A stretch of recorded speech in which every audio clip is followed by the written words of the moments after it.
E aí, pessoal, beleza? Bem-vindos a mais um Dev Raiz. Hoje o papo é reto e direto ao ponto, filas no Laravel. Sabe aquela fila de jobs que vira uma dor de cabeça em produção? Uma verdadeira caixa preta que mais atrapalha do que ajuda? Pois é, a gente vai virar esse jogo. Vou mostrar umas técnicas avançadas para blindar suas filas, deixá-las resilientes e fáceis de monitorar. Se você tá afim de um conteúdo técnico de verdade, sem enrolação, aquele que vem da trincheira, já sabe, né? Deixa o like e manda pra galera do time. Olha, a real é essa. Quem nunca passou perrengue com job falhando sem ninguém ver? Ou pior, com dados sensíveis, tipo um token, um CPF, dando sopa na fila, e aquele worker gastando CPU à toa. É clássico. O mais doido é que a solução, na maioria das vezes, já está no próprio Laravel, só que fica meio escondida, sabe? Naquelas partes da documentação que a gente acaba pulando. Então, a ideia aqui é a seguinte.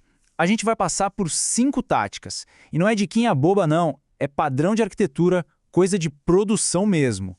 No final, o objetivo é ter um arsenal para lidar com filas de um jeito muito mais profissional. É o que separa aquele sistema que aguenta o tranco daquele que cai no primeiro problema mais sério. Vamos começar pelo mais crítico e, acredite, o mais esquecido: segurança. Pensa comigo. Um token de API, dados pessoais de um cliente, tudo isso passando em texto puro lá no Red, na sua fila. Cara, se rola um vazamento, o tamanho do problema é gigantesco. É um risco que, sinceramente, não tem por que correr, porque a solução é muito, mas muito simples. E a solução? Essa interface aqui, que parece até mágica. Should be encrypted. É simples assim. Você coloca ela no seu job e por baixo dos panos o Laravel entende o recado. Antes de mandar o job para a fila, ele pega todo o payload e criptografa usando a APK do seu projeto. E quando o worker vai processar, ele descriptografa automaticamente. Zero esforço e uma camada de segurança brutal. E o mais legal é exatamente isso. É literalmente um passo só. Implementou a interface, acabou. O Laravel faz todo o trabalho sujo. Aí sempre tem a pergunta: mas e a performance? Sim, tem um pequeno custo de CPU para criptografar e descriptografar. Mas, sendo bem sincero, na grande maioria das aplicações, o ganho de segurança paga esse custo com juros e correção monetária. A não ser que você tenha um volume absurdo, tipo dezenas de milhares de jobs por segundo, a diferença é imperceptível. Beleza, dados seguros, cheque. Próximo passo, eficiência. Porque, vamos combinar, despachar um job que não precisava rodar é literalmente queimar recurso. É CPU, é chamada de API paga, é tempo de worker, é dinheiro indo para o ralo. Então, bora ver como a gente pode ser mais esperto nesse despacho. A abordagem mais comum é despachar o job e, lá dentro do método handle, a primeira coisa é um if. Só que pensa bem, para chegar nesse if, o job já foi serializado, enviado para a fila e um worker já pegou ele para processar. É um desperdício. Com o dispatch if, a verificação acontece antes de tudo isso. A lógica fica ali, no ponto da chamada. Tipo, só despacha o job de boas-vindas se a conta do usuário estiver ativa. Simples, limpo e muito mais eficiente. A propósito, se esse tipo de insight já está fazendo sentido, solta o like aí. É o melhor jeito de mostrar que a gente está no caminho certo com esse conteúdo mais denso. Tá, mas e quando essa lógica de condição é mais parruda? Pensa num rate limiting, por exemplo, para não sobrecarregar uma API externa. Você não vai ficar copiando e colando esse código em todos os jobs, né? É aqui que a gente separa os meninos dos homens. A solução profissional para isso é usar middleware de job.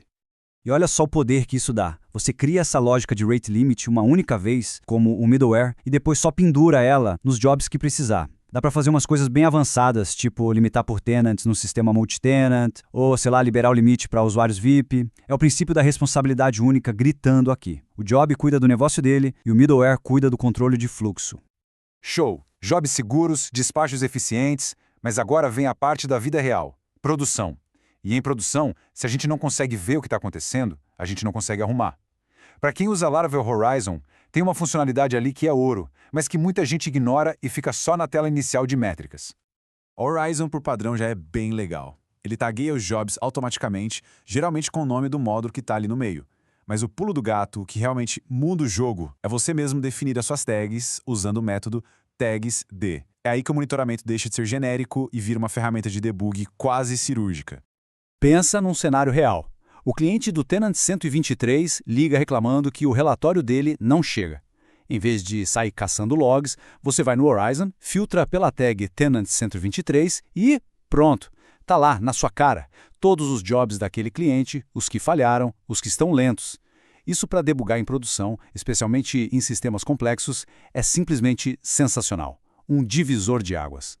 Bom, agora vamos falar da parte que ninguém gosta, mas que é a mais real de todas: falhas.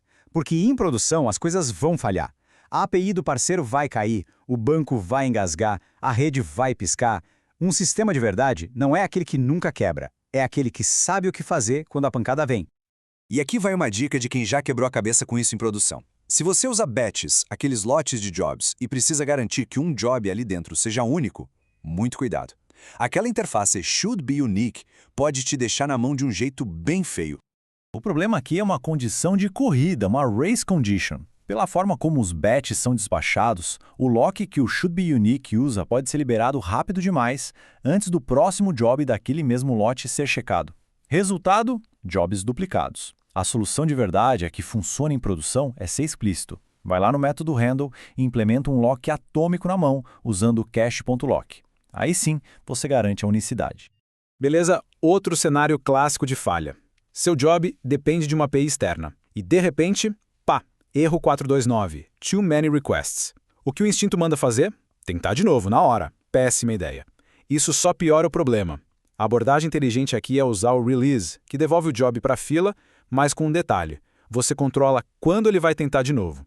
É a famosa estratégia de back-off exponencial. Deu o primeiro erro? Beleza, release 6G. Joga ele de volta na fila para tentar aqui a 1 minuto. Falhou de novo? Ok, agora espera 5 minutos. Release 300. E assim por diante, você vai aumentando o tempo de espera.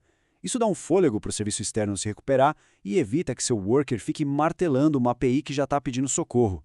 É uma tática simples que deixa o sistema muito mais resiliente. Falando em ajudar, se essa dica foi útil, que tal compartilhar com o time? Ajuda demais o canal a alcançar mais devs que estão nesse mesmo nível de desafio. E para fechar, vamos falar de higiene. Sim, higiene do sistema. A tabela Failed Jobs. Em qualquer sistema que roda há algum tempo, essa tabela começa a engordar. E engordar muito. A gente está falando de milhões de linhas. Chega num ponto que até o seu dashboard de monitoramento fica lento por causa dela.